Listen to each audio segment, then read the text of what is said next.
Welcome back to the Hot 7 Nightly News. There is concern and speculation that the boa constrictor population on St. Lucia is increasing. Sightings of the non-venomous snakes have spiked, with several videos of encounters with the reptiles being uploaded to social media. On Wednesday, Wasco got a visit from one of the slithery creatures. A slithery surprise lay under a concrete slab at Wasco's property at Union on Wednesday. A forestry officer had the task of containing the reptile that amazed onlookers given its size. Wasco's communications and marketing officer, Sherry Ann Gillard Williams, says the company was alerted there was a video circulating about the snake sighting on the property. We did do some questioning with our security at the facility, and the security guards informed us that there was nothing out of the ordinary, nothing strange happening in the area. So we did some further investigating, and we tracked down the individual who actually shot the footage. And he did indicate to us that he was on the compound, around the compound last night, maybe around 9 o'clock. And he did see the snake on the compound. And then he videotaped it so that people can actually see what he found. We immediately called the Department of Forestry, and their officials came in very quickly to remove the snake from the compound. The snake was actually found under a large concrete slab under one of the storage containers that we have on the Union Stores compound. There was no difficulty in terms of removing the snake from the area, but we wanted to allay the fears of our employees there. Of course, you can imagine finding a snake on the compound would cause some level of discomfort. Wasco will invite the Forestry Department to do a complete sweep of the premises to be on the safe side and ensure that there is no threat to workers or any possibility of an incident occurring in the future. Williams says the snake on the Wasco premises was identified as a female boa constrictor. As such, Wasco will invite the Forestry Department to do a sweep of the premises to ensure that there are no threats to workers or any possibility of more reptiles on the compound. We cannot tell you at this moment whether or not it is the only reptile of its kind on the compound, or how it got there, or whether or not there are any others. We can confirm, based on what we learned from the forestry officer, that it was a boa constrictor and that it was a female. Of late, a number of snake sightings have been made even in areas not traditionally known to be habitats for snakes. In a previous interview with Hot 7 News, Pius Haynes, who is a senior wildlife conservation officer, said although the typical locations for the snakes are areas like Prale, Dennery, Fordor, Millet, and Canneries, they are increasingly being spotted and rescued in numerous places where they are not normally found. He says this can be problematic. This, we believe, in itself constitutes, a problem, because people are now seeing the St. Lucia boa, where they never used to see it before, and then, most persons are afraid and they don't know what to do. And most times we find that the species is being persecuted or even killed. The boa is the largest of our snakes. All of our snakes are endemic to St. Lucia. Okay, so the boa is an endemic subspecies. So by endemic, I mean that you'd only find this particular species occurring naturally only in St. Lucia. It was revealed that the large reptiles are migrating for a few reasons. One of it would be simply loss of habitat. Okay, so habitat loss could be due to a number of factors: conversion of land for development, either for residential development or touristic development. Persons have cut down the forest, they have disturbed the areas where the boas were typically known to exist. And as a result, you find that the boas are naturally displaced by those disturbances within their natural habitat. The other reason is that the boas, towards the end of last year, November, December, you'd find that this would be more or less the breeding season for these animals. They give birth to live young. So we call that term viviparous, meaning that the boas, they give birth to live young. And that typically happens during the month of April, May. That is when they drop their young. During the latter part of the year, November, December, you'd find that the boas would be more or less in search of mates. They'd be on the move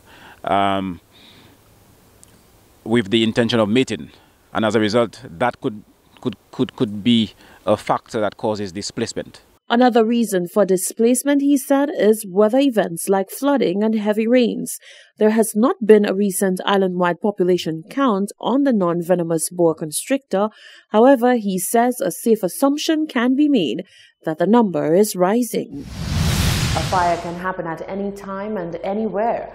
Quick response and the ability to connect to a water source without interference remains the thin line between life and death for someone trapped in a burning structure. The St. Lucia Fire Service says it remains strong in its mandate to protect individuals from such emergency situations. Solange Alfred reports. In case of a fire, it is imperative that the St. Lucia Fire Service Department is able to get to the proper resources which will enable them to best do their job. Maintenance of fire hydrants is something that Station Officer Jermaine William says is a top priority for the department. All fire hydrants are maintained by the St. Lucia Fire Service. Our officers conduct regular and routine what we call hydrant patrols, where they go out into the different communities.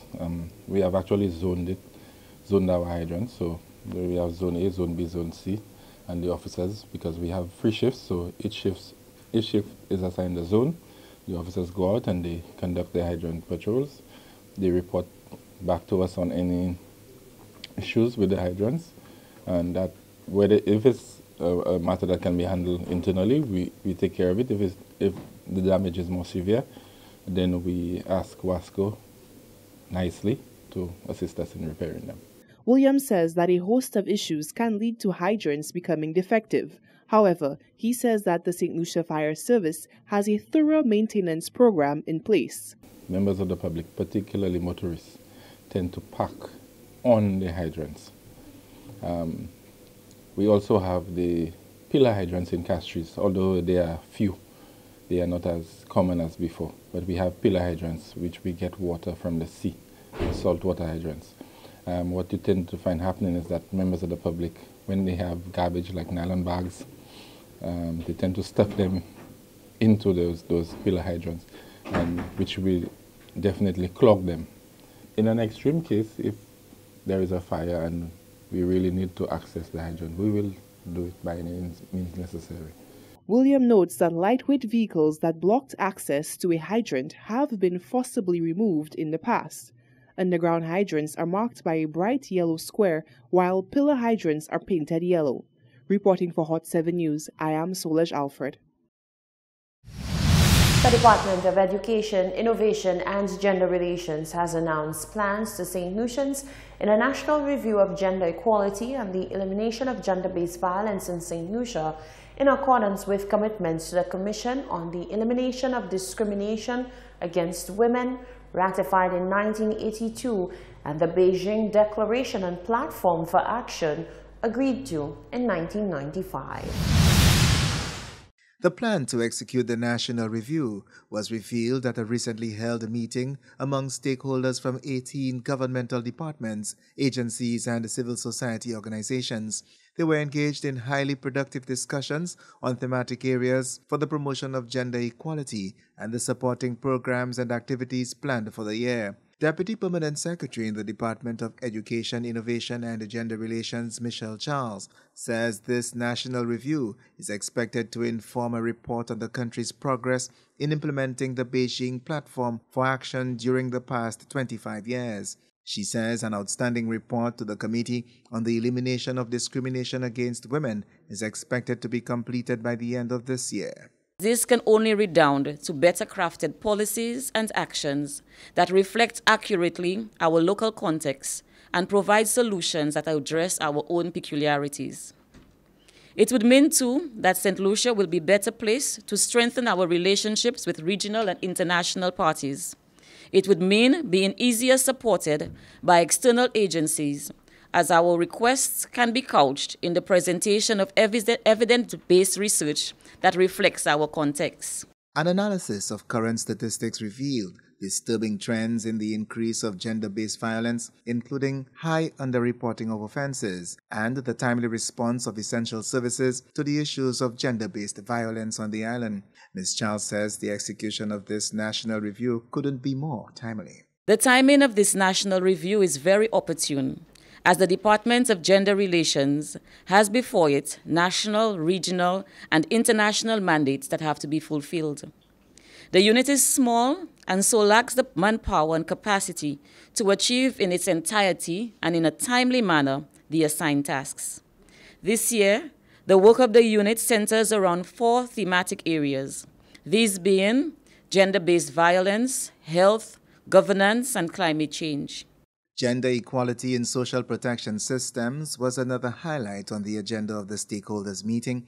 The latest poverty assessment, it was highlighted, revealed that single female-headed households continue to be the poorest in St. Lucia, in keeping with a global trend of feminization of poverty. From the Communications Unit of the Ministry of Education, Innovation, Gender Relations and Sustainable Development, I am Chris Satney reporting. This is the Hot 7 Nightly News. Tennyson Glasgow is up next with sports news.